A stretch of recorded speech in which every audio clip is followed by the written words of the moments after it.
On this episode of Sports Talk, we'll recap an exciting Tiger volleyball season, and we'll sit down with Coach Johnson and some of his senior leadership as we go back over the road to state.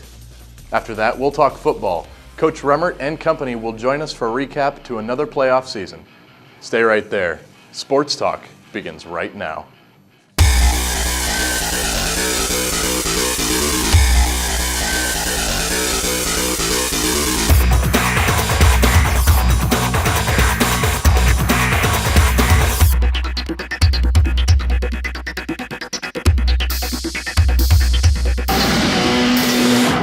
Welcome to Sports Talk. I'm Colby Campbell. With the change to cooler weather comes the end of fall sports here in Cedar Falls. Sports Talk stuck with Tiger athletics all season, from the Rich Engel Classic to Tiger volleyball in the state semifinals in Cedar Rapids. We were there. This season was destined to be an exciting one in CF volleyball as the Tigers returned many of last year's starters. Channel 15 sports contributor AC Glassford followed the Cats the entire season and has this report.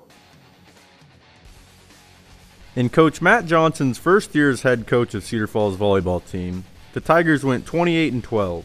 That, and a lot of returning talent, brought high expectations for the 2015 Tigers. I thought last year was kind of an adjustment period with the new coach and for the girls and for myself, getting to know each other a little bit. So summer was pretty helpful for us as far as getting to build the relationships a little bit. When we started the year, I thought we were going to do pretty well because when we were at our camps over the summer, we were way more excelled than we were the year before. We had a lot of freshmen who came up and they did a really good job, but they were young and we were kind of a younger team, and so this year we were a lot more mature, we were a lot more experienced. Club volleyball during the summer helped prepare the girls for the terrific year they were about to have. Club volleyball is really fast-paced. It gives you so much more training and so much more reps. Reps are very important. The girls ran through the conference tournament going 6-0 on the day and winning a thriller against Cedar Rapids Prairie in the championship match.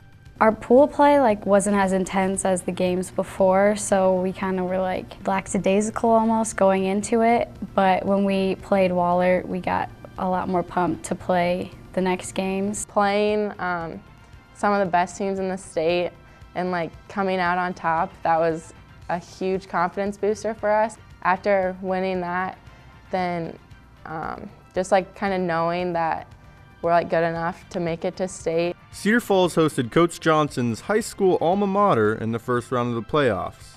That's the second time I've got to play Fort Dodge in a postseason match, and obviously with it being my alma mater, it's kind of neat because I've got some friends who've got kids getting to be the age that they're playing on that team.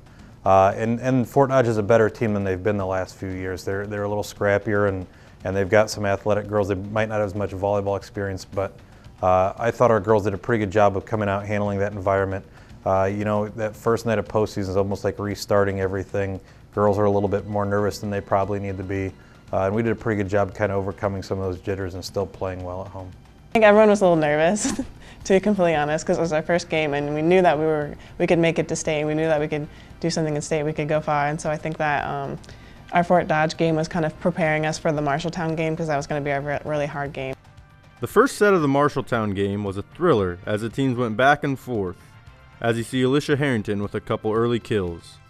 Cedar Falls had the chance to close it out, but Marshalltown wins the point.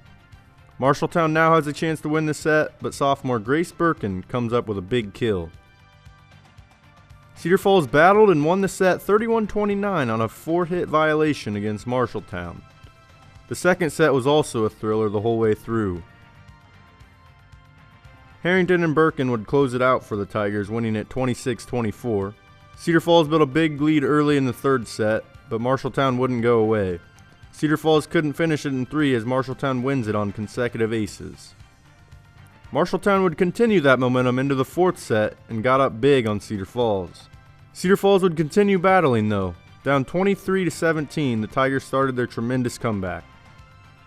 Emma Gertis with the ace, followed by a block and kill by Grace Birkin, put the Tigers up. Harrington finished off the 8-0 run to win it and qualify for state with the kill.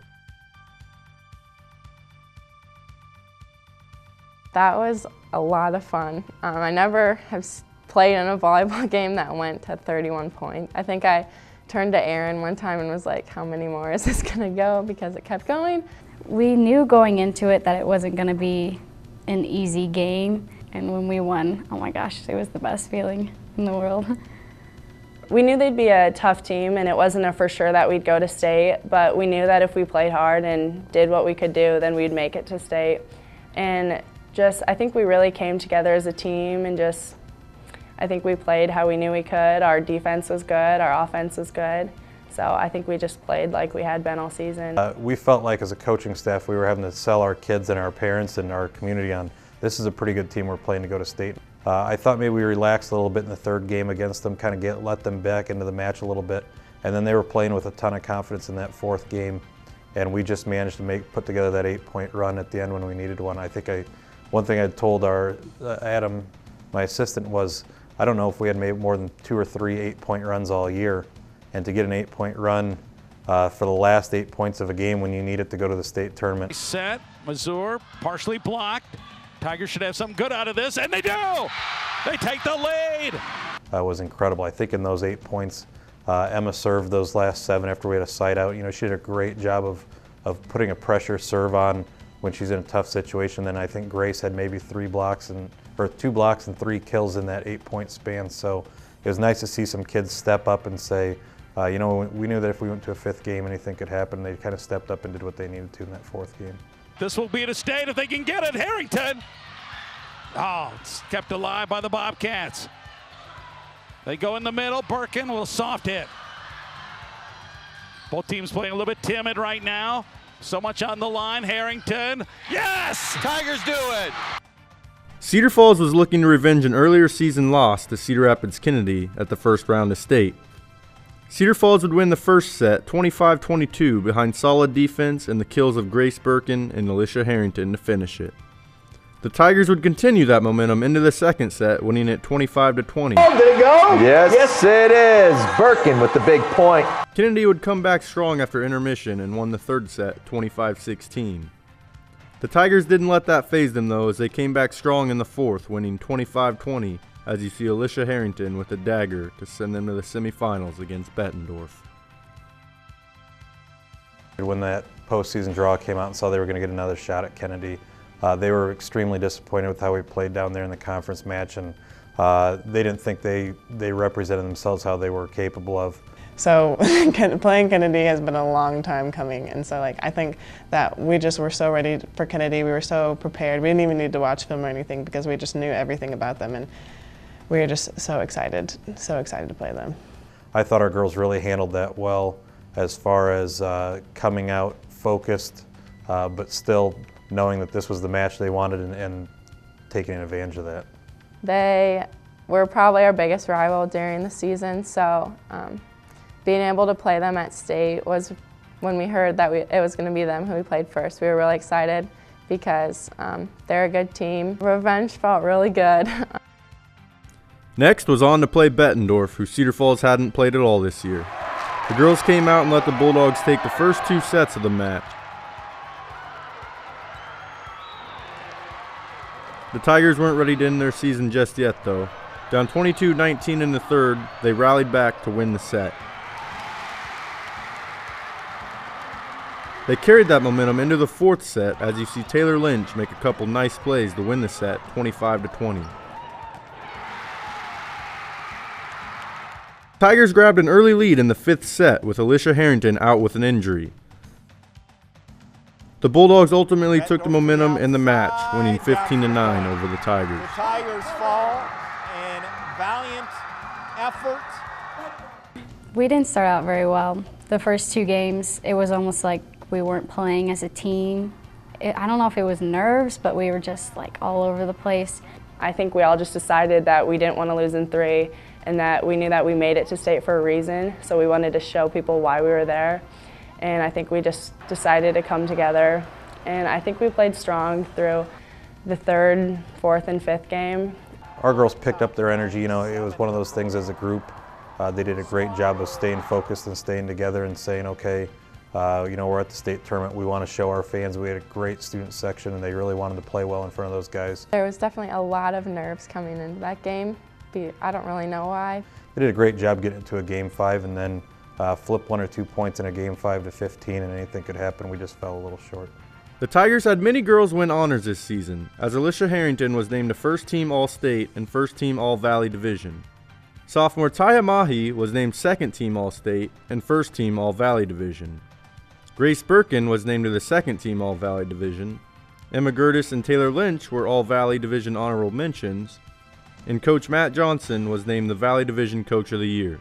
It's neat to be recognized by your peers. I'd say obviously that individual success goes along with team success, and our kids know that pretty well. So the big thing is we've got a great coaching staff. I'm just truly thankful for like the season and the people that I got to meet and the experiences and stuff. I came into this year just a lot more confident than last year. Obviously we were excited to get the kids recognized that we did, but you know, our team was so solid top to bottom that on a normal year we'd probably have 7 or 8 girls getting recognized. This was only Coach Johnson's second year at Cedar Falls, and he has the girls headed in a great direction. Our coach was really helpful. He always knew the right things to say in the timeout to like get us focused again if we were like in trouble. Overall, he's a good guy. He really pushes us to do well. He watches a lot of tape and film, and so he has a lot of experience in volleyball, and he knows what he's talking about, which is very nice. The team will be losing 4 key seniors, and they will be tough to replace this next year. It's going to be tough. Those, you know, we've had 10 seniors total in the gym this year, bringing it on a daily basis in practice. Obviously, on the varsity floor, we had 4 that were contributing on a pretty regular basis, and they brought a lot to us from a skill perspective. I mean, 3 of those 4 girls are in our passing rotation all the time, and so some of those statistic type things, digs, blocks, kills, aces, are going to be hard to replace, but the personalities are going to be really tough to replace as well. The team is losing a lot, but also returning a lot for next year, and it should be another exciting season for the Tigers volleyball team. We'd like another great summer in the weight room next summer, and then get ourselves in position for the start of the season where the girls can kind of set some goals and see what they want to accomplish once the season gets going.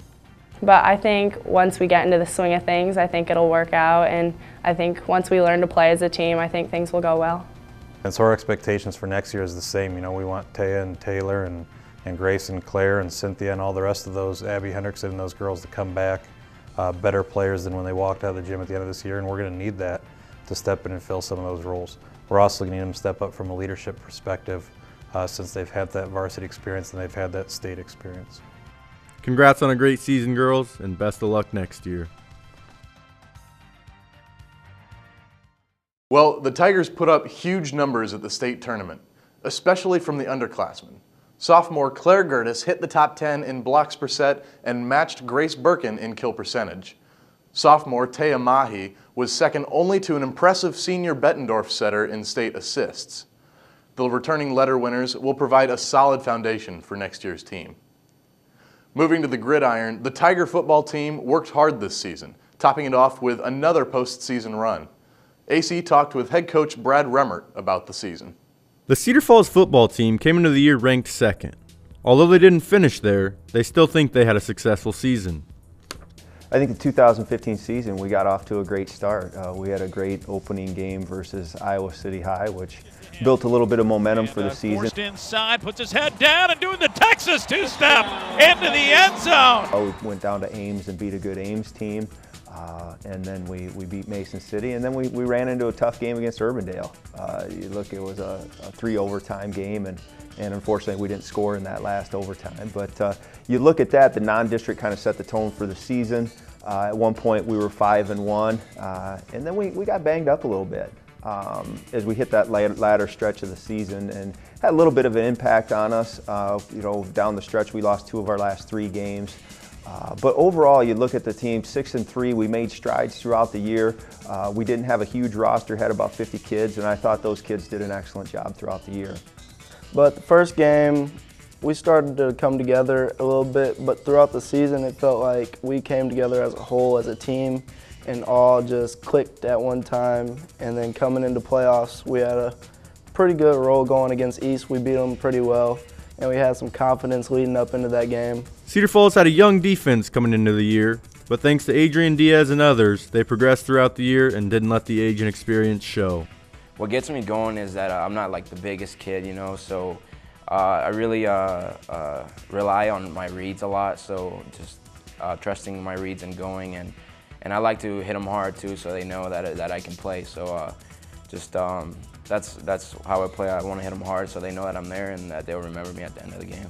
You look at it in up front, the two anchors, 2 or 3 anchors. You had Jason Rathjen, Jacob Leisinger, Keegan Larson. Those 3 played a lot of consistent football in our front 4. The linebacking core in there of Dalton Godfrey, Adrian Diaz, who had a big season for us, Bryce Pilcher. Those guys did a good job. And secondary-wise, we had a lot of kids that came in with experience. Dennison Harrington, Logan Mosina, and led the team in interceptions. I think he ended up with 3 or 4 interceptions on the year, did an excellent job. You throw in Andrew Hager, who was just a tough kid all around at corner, Isaiah Barney and others. It was a good year. The Tigers had an offense full of talent and experience this year, and that showed on the field. Our offensive line was a veteran offensive line this year, so we really counted on them out front. And we had a new running back move in from Texas, Jordan DeGroat. He helped us a lot this year. He came in and contributed heavy with the offense, along with Hayden Clausen.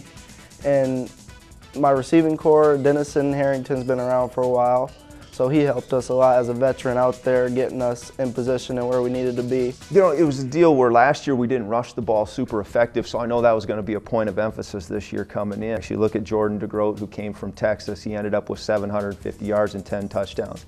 Hayden Clausen rushed for over 500 yards, and he had 8 touchdowns. And you throw Michael Abbas in there, who was a versatile kid that could not only rush it, but catch it out of the backfield. I thought the tailback position we did a great job throughout the year. Unfortunately, we got into those last 3 weeks and several of those kids were banged up. Running backs really helped the passing game open up because you can't throw the ball without running the ball, and vice versa, you can't run the ball without throwing the ball. Threw for 1,500 yards and 15 touchdowns. Talon had a very good season. Great ball again. Alexander still hasn't thrown an incomplete pass, so the defense tries to adjust and Cedar Falls comes out hot.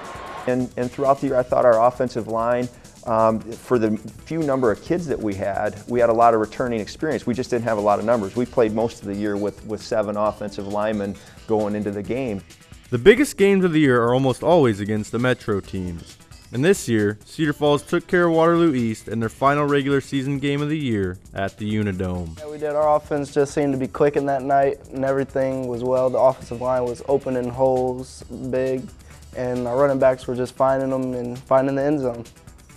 It built some momentum for us. We got a lot of kids, everybody that was dressed played and played a lot in the game, and that's always good to get kids out there and get them reps because some of the kids that maybe didn't get into some of those other games get a chance to showcase what they've done, a chance to get on the varsity field. So that was a great way to end the year. Cedar Falls had a tough first-round draw in the playoffs against Cedar Rapids, Washington, but that didn't intimidate them going into the game. We went into the playoffs and we didn't mind the draw at Cedar Rapids, Washington. I know that it was an 8-1 team. We ended up with a 4 seed at 6-3 by a tiebreaker system. But we didn't mind the draw, and I thought our kids went down for 3 quarters. We played really well, and we were up 21-14, and we had a bad series of about 5 minutes that turned that game, and we ended up getting beat 28-21, but our kids never gave up. We had opportunities, and I thought they put forth a great effort in that playoff game. This year's team had to rely a lot on sophomores, but that should help the Tigers in the seasons to come. A handful of them. I know Keegan Larson played the majority of the year at defensive tackle. Colin Klatt was a sophomore that came in and played defensive end and was real productive. But I think all of those kids handled the transition well. And we look forward to those guys build on those experiences for next year and communicating that to the rest of the sophomores that will be juniors next year. Here's a look at this year's All-Metro players.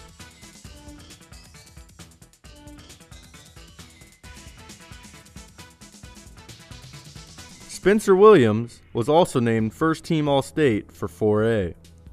The Cedar Falls football program carries a long tradition of success on and off the field and teaches the players lifelong lessons.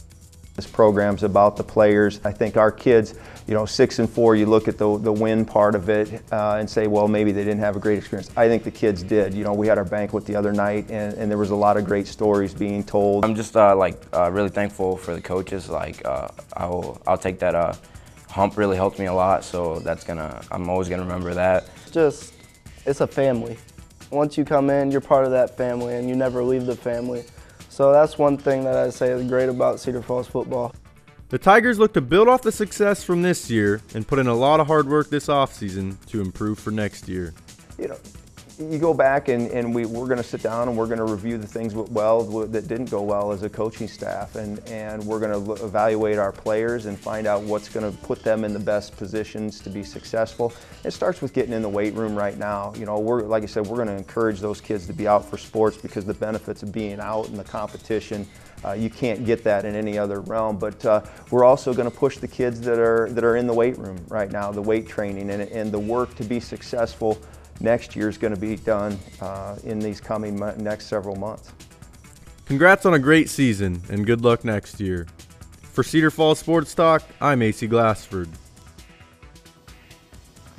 Thank you to AC Glassford for his groundwork this season. The Tiger football team will be saying goodbye to a solid class of seniors led by Hawkeye prospect Spencer Williams. We're looking forward to the future. With redistricting occurring next season, the field is wide open for the Tigers. That'll do it for this edition of Sports Talk, Following the Cats. Thank you, Cedar Falls, for watching, and we'll see you next time.